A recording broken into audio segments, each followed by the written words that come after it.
Alright, welcome back to another video, you guys. So I know it's been like a really long time since I actually sat down and gave like a college tips video. The past couple of videos have been vlogs, and lately we've hit 3,000 subscribers, which is amazing. Thank you guys for all your support, and welcome to everyone who's new on the channel. Today's video is all about the mistakes that you want to avoid on your Common App essay. The reason why I'm doing this video now is because recently, August 1st, 2020, Common App opened its portal to apply for the 2021 fall admissions, which means that all of you guys are just running and rushing into filling out your application and doing all of your essays, blah blah blah. Not gonna bore you with too much, but just a brief background as to what Common App is. One of the more popular platforms to apply for undergrad admission in the US is something called Common App.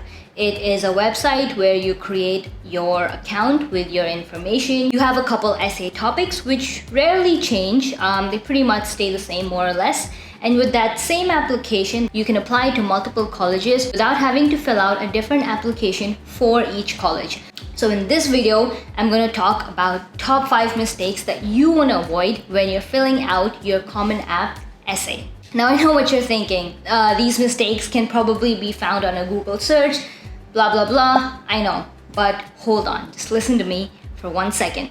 I have reviewed lots of essays for student. I've written these personal statement and essays myself, and all of this is from experience. These mistakes that I'm going to tell you guys about is all from past experience, and I've firsthand seen these mistakes being done. So I feel like this information that I'm going to give you right now will help you make that draft version of your essay the best. It's not going to guarantee admission into any university, but I feel like if you can avoid these mistakes, you're gonna be off to a really good start. So without any further delays, let's jump right into the videos and tell you guys about all those roadblocks that you can push aside and make a fantastic essay. Let's get started.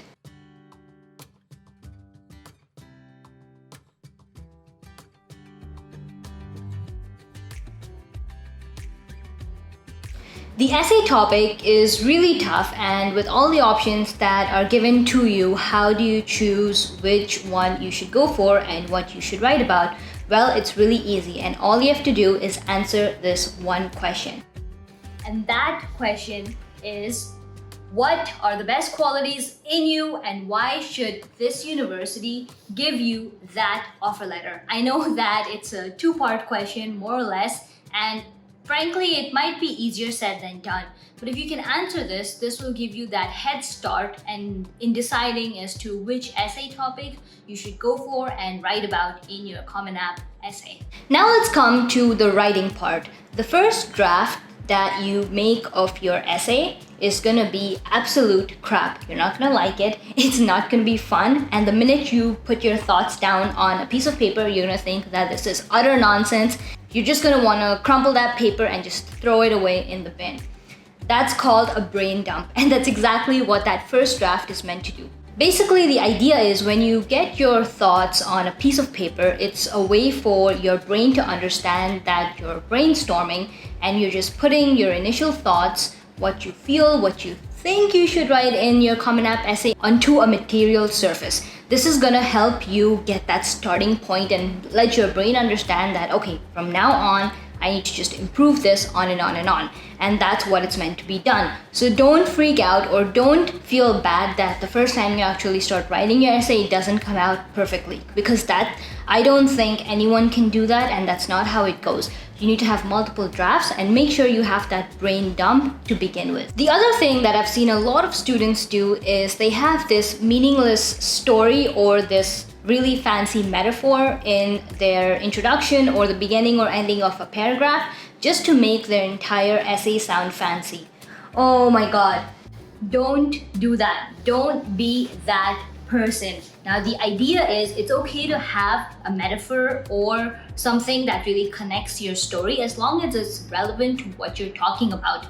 But if you just put out a blank metaphor just because you want your essay to sound fancy, it's gonna throw the reader off. It doesn't connect to your story. It's gonna make the reader lose interest, and they're just gonna throw your essay away. Well, not literally, but it's a metaphor. You know what I mean.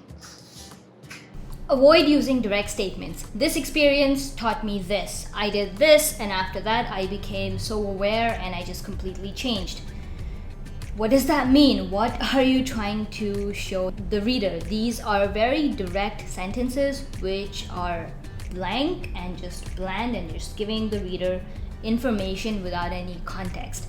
The idea is to show the reader through your actions and your personal experiences how you got from point A to point B. Even if you're talking about an experience, describe the feelings and the mindset and your perspective and what the thought process was in your mind that helped you make that decision. That middle ground is what the reader is actually interested in, because that shows them how you think and how your personality works. Okay, let's talk about intrinsic motivation. So basically, this is the motivation that comes from within, and it just is something that you want to do and you just go for it and do it.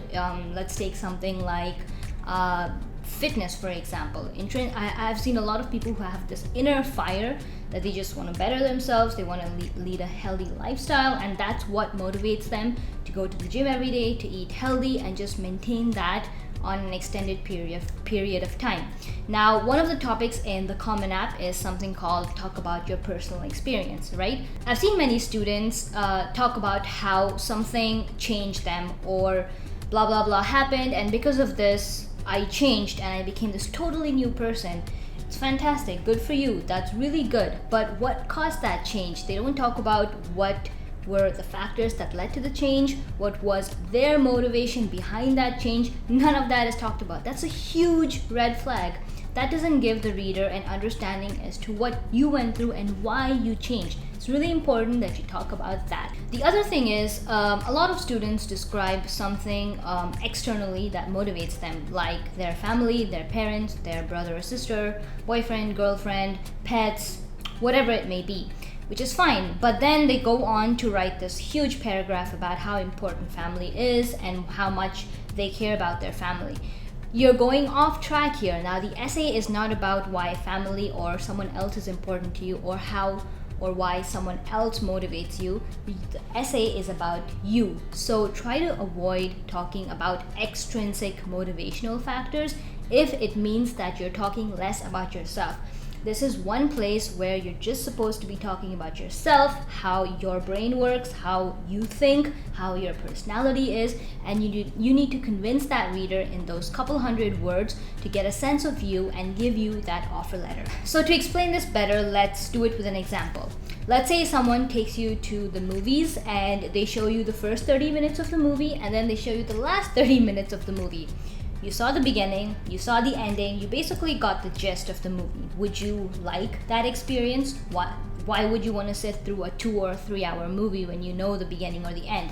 It's exactly the same way. That middle part is the story. It ties that entire beginning and end together, and that's what you want to do through your Common App essay. So I hope this made you understand why that middle part is so crucial to the story. It explains how you got to that ending, and it explains the context of where you start with that introduction. And just keep in mind that this is exactly like a movie. It's your story. It's about you. You need to talk about an introduction and an ending, and that middle ground helps the reader understand and stay intrigued into your life. The next thing is, don't overuse the thesaurus. I've seen so many people do it, and I'm not gonna lie, I did it a little bit in my essay. Don't go up, look for synonyms, and just make your English sound fancier because you think that that's what the reader wants. It's a huge red flag. Keeping a very simple English, as long as the grammar is correct, is possibly the best thing that you can do in an essay. If the reader, think about it, if the reader is reading an essay and he or she himself or herself doesn't know that word that you mentioned, they are going to lose interest. They kind of might feel uncomfortable, out of space, and all of a sudden they're not going to want to read any further into it. So it also doesn't keep it genuine. Just make sure that as long as the grammar is correct, you're fine with your English, and focus on describing your story rather than making it look fancy. Plan out your essay. Now, that initial brain dump that I spoke about, that's extremely important. One, because it lets your brain know that you're starting and this is like the starting point. But number two, what this does is once you actually have that brain dump, you can look and kind of have a rough idea in your mind as to what each section of your essay is going to be about. The reason why this is so important is because this lets you avoid repeating a bunch of things in your essay. Now, if you're ending a sentence with a certain opinion, statement, or a part of your story, don't start the next paragraph or don't start the next sentence repeating that ending again. There's no point to it. You're probably just going to bore the reader really soon, and you're wasting words that you can use to describe something else. So, huge note. So before I end this video, a friend of mine recently published a book called Mapping Horizons, which is meant to help Indian high school students navigate through US college admissions. If you guys are interested, you can use the link in the description to get yourself a copy, and if you want to use Crazy Medusa, that will save you guys 10% on the website. So that's about it. Those were mistakes that I've seen in a lot of essays, and I feel like if you can avoid these mistakes, you're going to be off to a really good start. And I just want to wrap up by saying that every sentence, possibly even every word in your Common App essay is so important. It tells your story, it tells the reader about you. So, pay attention to the little details and you are gonna rock.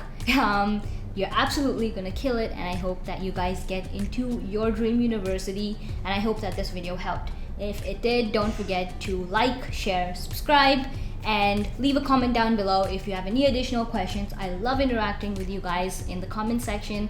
Until then, I'll see you guys in the next one. Bye.